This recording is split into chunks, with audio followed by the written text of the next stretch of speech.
En el siguiente video hablaremos sobre el libro El proceso unificado de desarrollo de software, el capítulo 5 titulado Un proceso iterativo e incremental.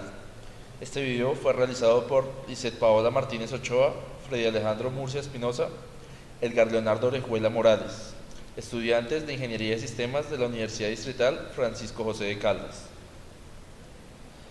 Dos de las tres claves del proceso unificado son que el proceso de desarrollo de software debería estar dirigido por los casos de uso y centrado en la arquitectura.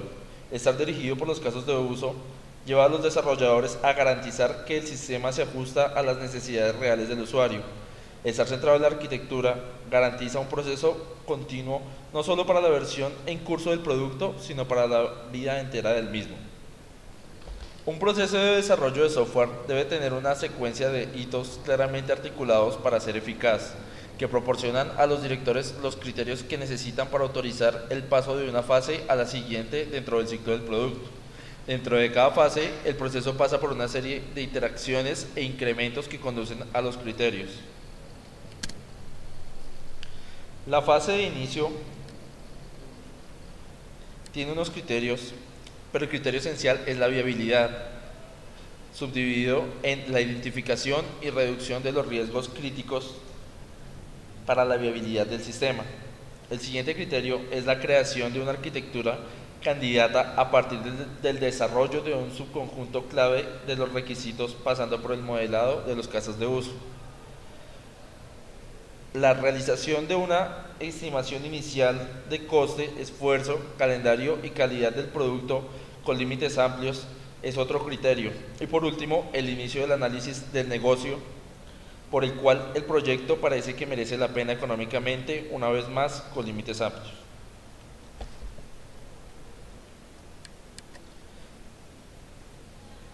En la fase de elaboración, el criterio esencial es la capacidad de construir el sistema dentro de un marco de trabajo económico. Este se subdivide en los criterios la identificación y la reducción de los riesgos que afectan de manera significativa a la construcción del sistema. El siguiente es la especificación de la mayoría de los casos de uso que representan la funcionalidad que ha de desarrollarse. La extensión de la arquitectura candidata hasta las proporciones de una línea base. Siguiente es la preparación del plan del proyecto con suficiente detalle como para guiar la fase de construcción. El quinto es la realización de una estimación con unos límites suficientemente ajustados como para justificar la inversión. Y por último, la terminación del análisis del negocio para saber si realmente el proyecto merece la pena. En la siguiente fase, en la fase de construcción, el criterio esencial es saber si el sistema es capaz de una operatividad inicial en el entorno del usuario. Y esto lo llevamos a cabo mediante una serie de iteraciones que llevan a incrementos y entregas periódicas, de forma que a lo largo de esta fase la viabilidad del sistema siempre es evidente en la forma de ejecutables. Y en la última fase, en la fase de transición, el criterio esencial es saber si el sistema alcanza una operatividad final. Y esto lo llevamos a cabo mediante la modificación del producto para subsanar problemas que no se identificaron en fases anteriores y la corrección de defectos. Uno de los objetivos del proceso unificado es hacer que los arquitectos, desarrolladores e interesados en general comprendan la importancia de las primeras fases. A continuación voy a hablar sobre lo que es una iteración genérica. Una iteración genérica, como tal, es un mini proyecto que obtiene como resultado una versión interna del producto. Los flujos de trabajo fundamentales, requisitos, análisis, diseño, implementación y prueba nos sirven para definir los flujos de trabajo de iteración. En la figura, como podemos observar, se describen los elementos genéricos del flujo de trabajo de cada iteración. Todos pasan por los 5 flujos de trabajo fundamentales.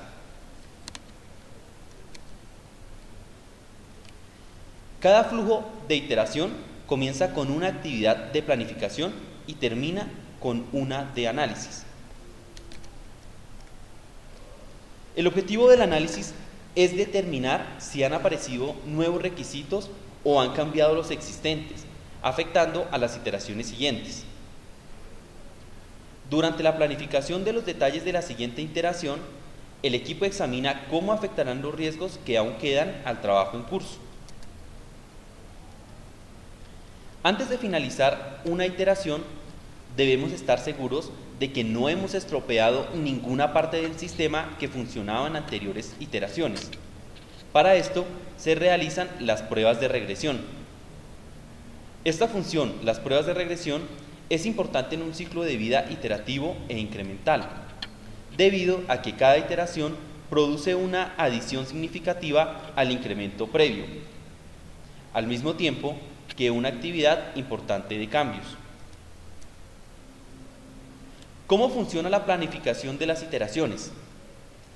El ciclo de vida iterativo requiere más planificación y más reflexión que el modelo en cascada.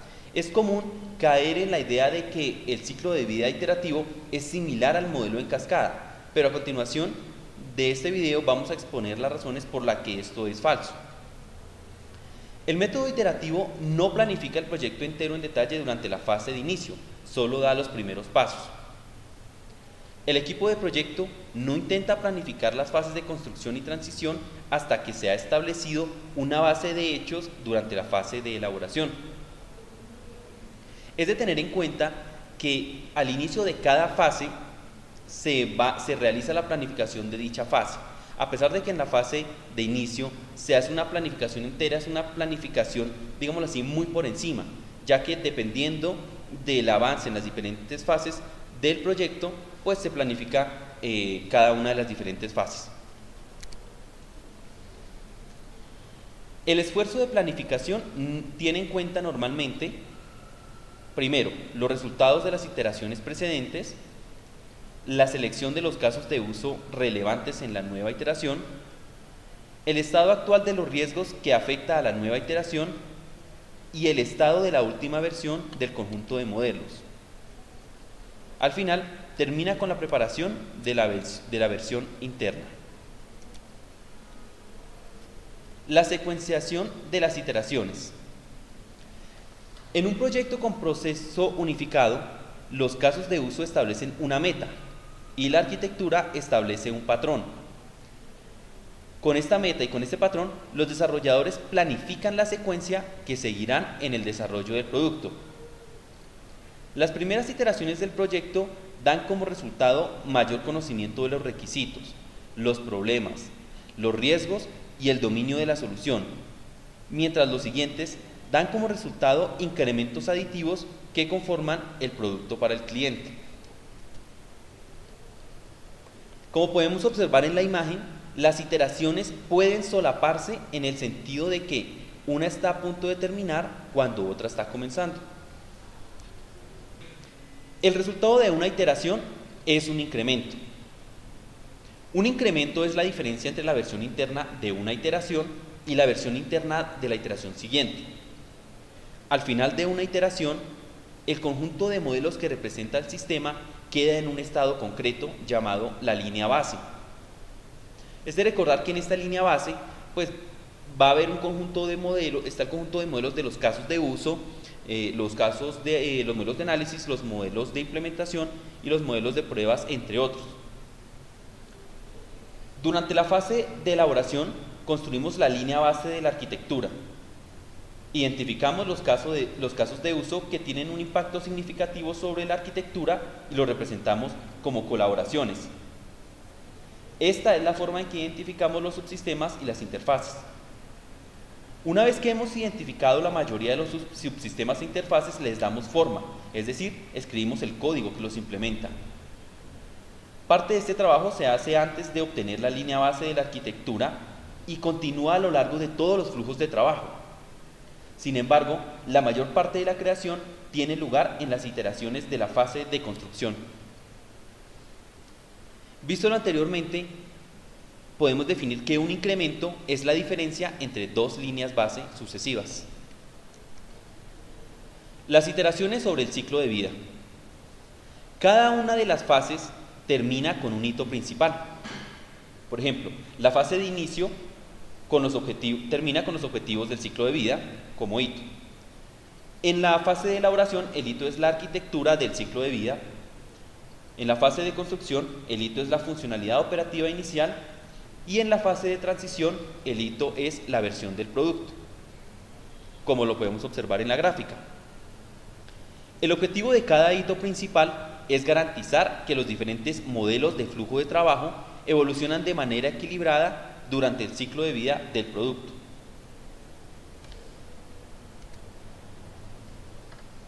Cada iteración produce resultados, artefactos del modelo.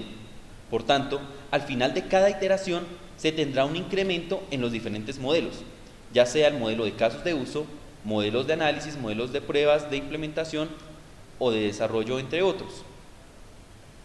El nuevo incremento se integrará con el resultado de la anterior iteración, obteniendo una nueva versión del conjunto de modelos. Al llegar a los hitos principales del final de las fases, los jefes toman decisiones cruciales del tipo continuar o no continuar y determinan el calendario, el presupuesto y los requisitos para las siguientes fases. Aunque cada iteración discurre a lo largo de flujos de trabajo principales, las iteraciones tienen énfasis diferentes en las distintas fases, como se muestra en la siguiente figura.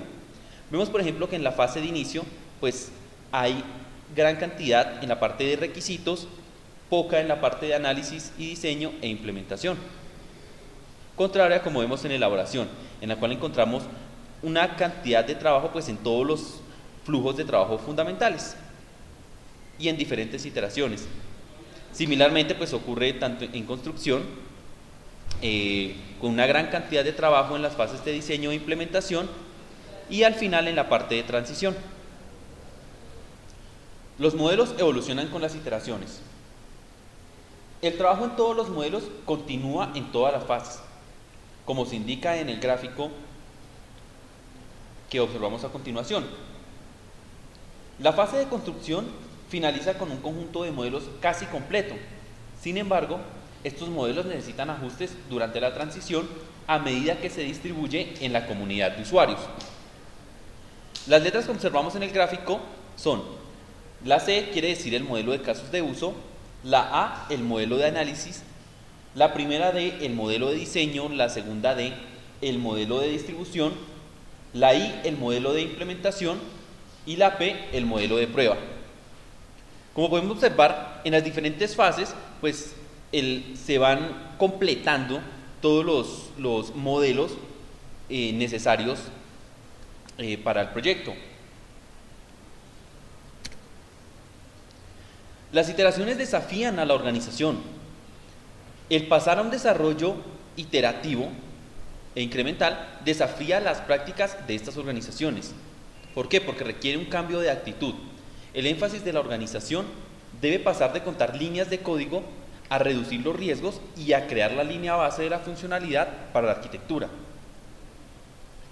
En este nuevo desarrollo, el desarrollo iterativo e incremental, los jefes deberán demostrar que miden el progreso en términos de riesgos tratados, los casos de uso preparados y los componentes que realizan estos casos de uso.